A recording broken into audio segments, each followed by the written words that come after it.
What's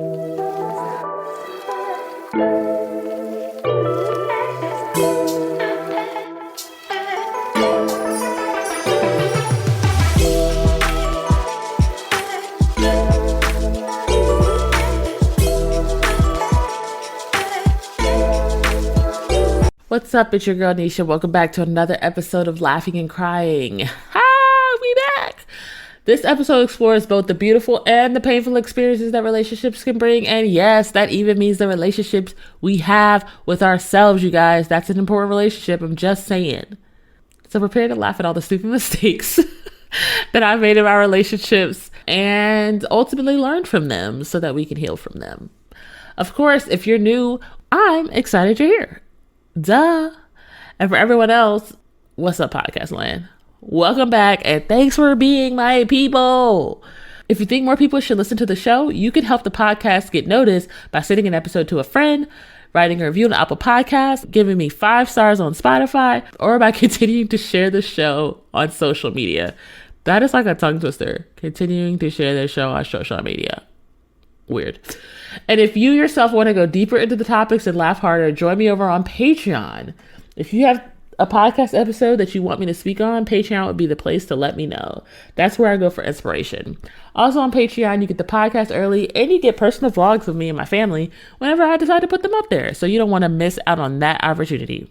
On today's show, we're going to start out with Let Me Tell You a Story. And then we're going to have a conversation on Do More Than You Learn. Because that's important. And I'll tell you why later. Stick around. So let's get into the story. So the story I have for you guys today is... Okay, let me preface by just addressing you all. You listen to a lot of stories from me. Listen, I don't know why. I don't know why I do the things that I do. Don't ask me. I've had people ask me, how do you have so many stories of doing silly things? I don't know.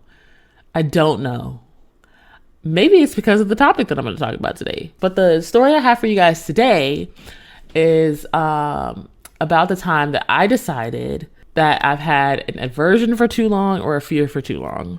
For instance, if I say, I don't like okra, which I don't, and it's been too many years, I'm going to try okra again because I'm going to make sure I still don't like it.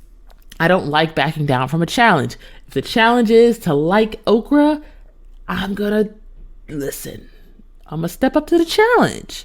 So basically, I decided that I was no longer gonna be scared of haunted houses. Okay. If any of you know me, you know I do not like scary movies.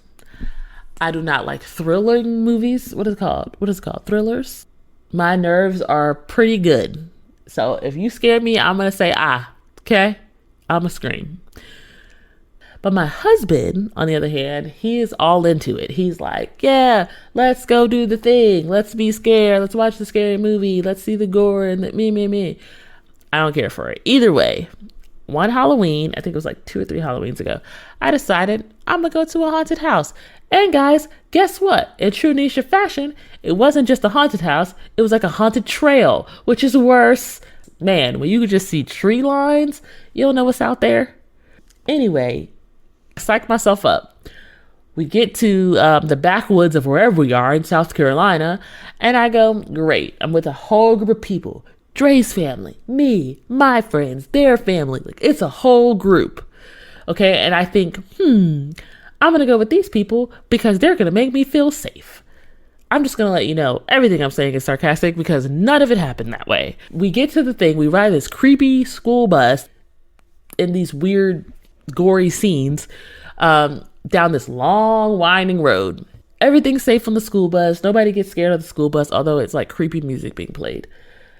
Get to the thing in the backwoods of nowhere, buy my ticket, get in line, and I'm waiting and I'm psyching myself up. I can do this, you guys. Okay.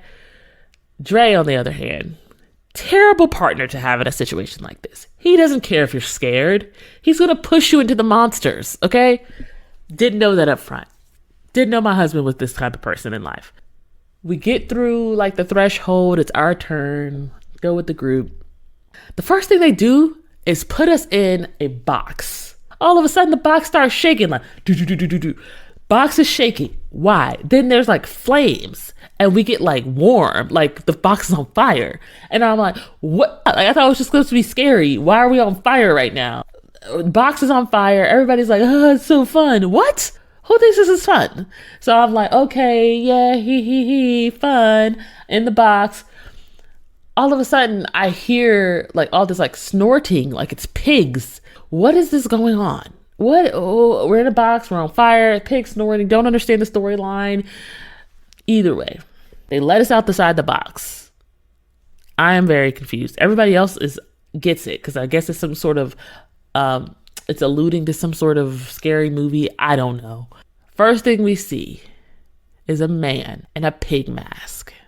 Why is this man in a pig mask? He's like, ha, ha, ha, ha. The snorting continues, all this kind of stuff. I'm like clinging on to Dre for dear life.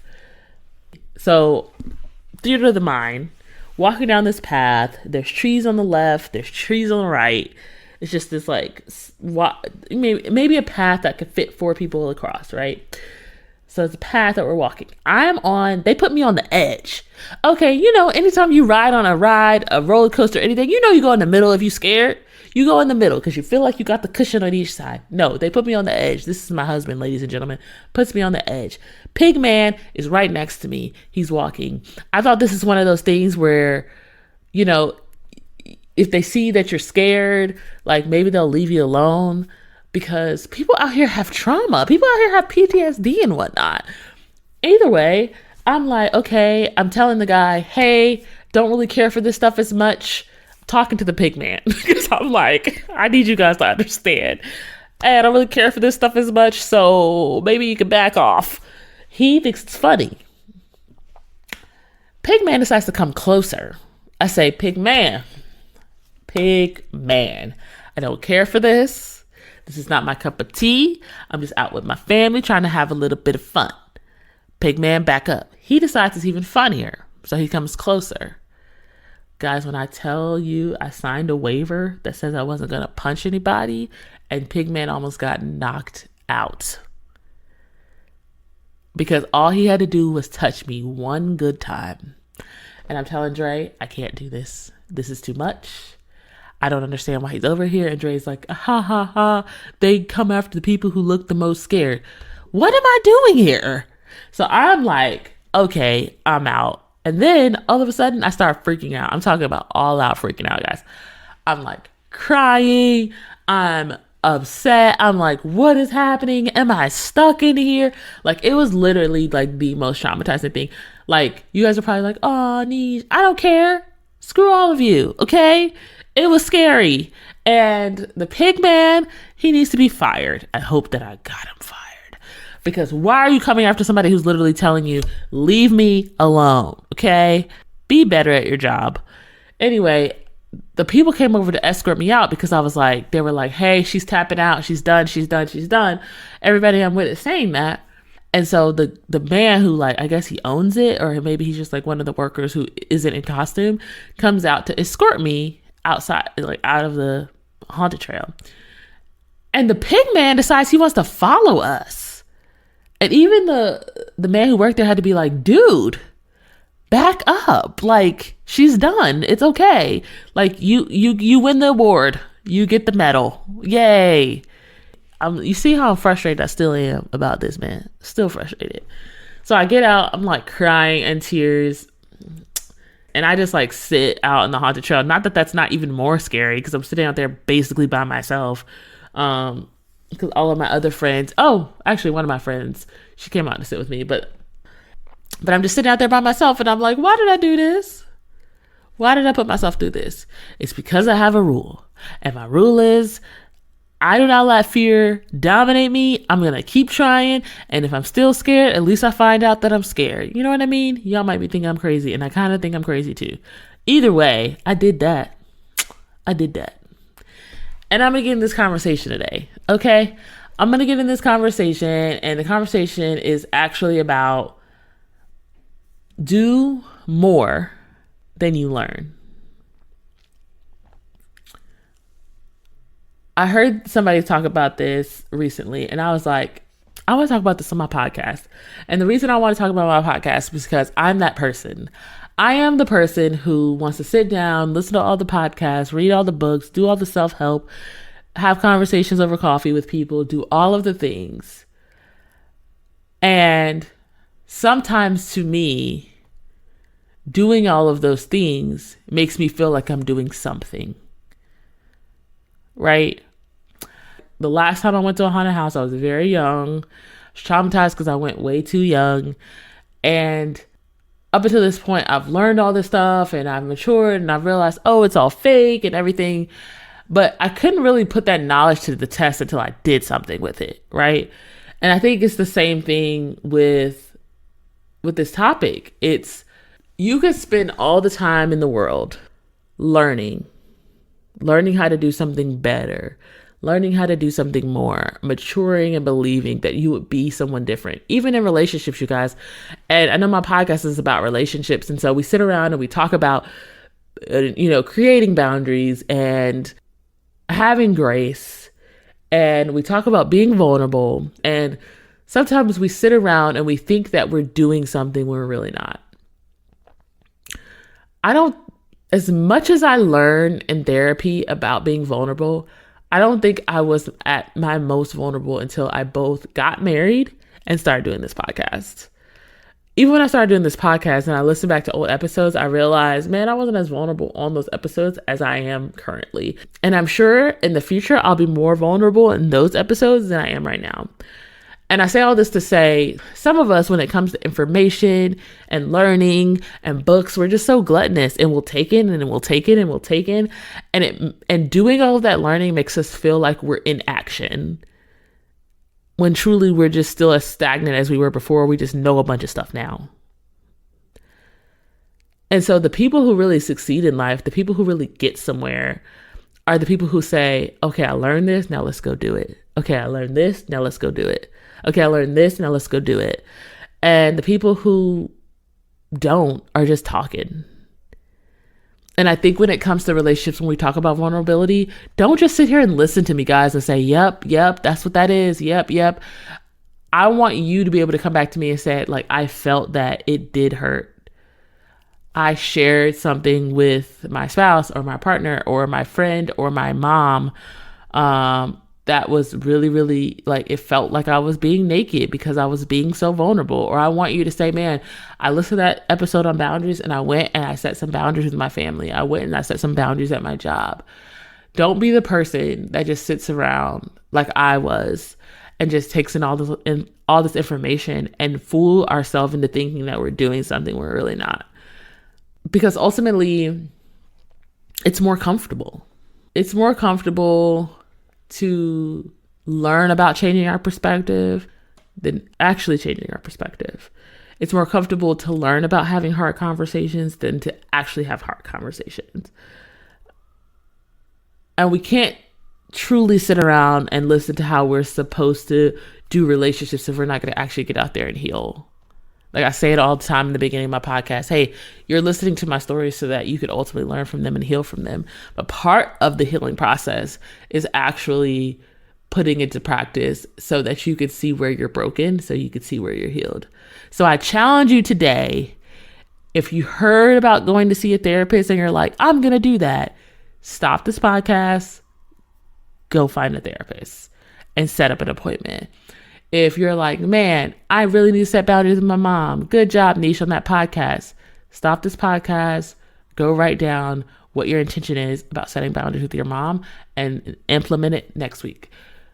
If you're like, man, Nisha, the vulnerability, yes, I agree with you. We should have so much more vulnerability. And this is how you do it. And I'm so glad I know that. Okay, stop the podcast. Write some things down that you want to be vulnerable about and who you want to be vulnerable with, and put it into practice. If you just bought a new notepad to write down all your thoughts on your next podcast episode that you want to do and you haven't actually done it, put it away. You have your idea. You have all the information you need. Do more than you're learning. Learning is a type of action, but if you do it too long, it becomes inaction. And we don't want that in our life. We want to be actually out here making sure that our relationships are succeeding and we're healing as people so that we can go out and be better for the other people in our circle, for the world, really. So that's all I really have to say on this one. I know this was a super short episode and I'm fine with that, but I just thought, like, man, PSA, do more than you learn. I thought that was so dope. There's so much out here for us to accomplish, podcast land. And I know that you're laughing and feeling sorry for me about my Halloween haunted trail story. But the reality of it is I'm trying to take on the mindset of, hey, if I'm going to learn something about myself, if I'm going to say I think I'm matured, if I'm going to say I read this book and it was really cool, I'm going to need to implement those things in my life. If you listen to me, especially if you're a follower of my podcast, you have the information. Start making those changes in your life. Start being more vulnerable. Start setting more boundaries. Start doing the things that we talk about all the time. Start caring for yourself, checking out your mental health, all of those things. Because sometimes just hearing about it, listening to it is an action. I love you guys. And I hope that you got something from this conversation, because relationships are tricky, especially the ones that we have with ourselves.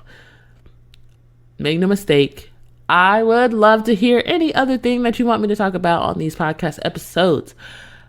If you're like, Niche, you've talked about all this stuff, but you have not talked about this, let me know. I want to know. Hit me up on IG and just say, hey, Niche, talk about this next time on your podcast. Or send me, some people send me reels from other people and say, oh man, these people are talking about this on TikTok or Instagram. Why don't you talk about this next time? And I actually take your suggestions. So hit me up on Instagram, where I'm most active, at Unleash the Niche. And you can also hit me up on any other platform, also at Unleash the Niche. If you have interest in getting the podcast early or personal vlogs with myself and my family, join the Patreon. The Patreon is a community I have. I call them the Niche Gang. And you can head to patreon.com/unleash the niche. That's patreon.com/UNLEASHTHANEESH to join the Niche Gang and be a part of it all. Okay, super short episode, and that's it. But I loved hanging out with you guys. And maybe we can impact the world or something. I don't know. I'll leave it with that. Bye.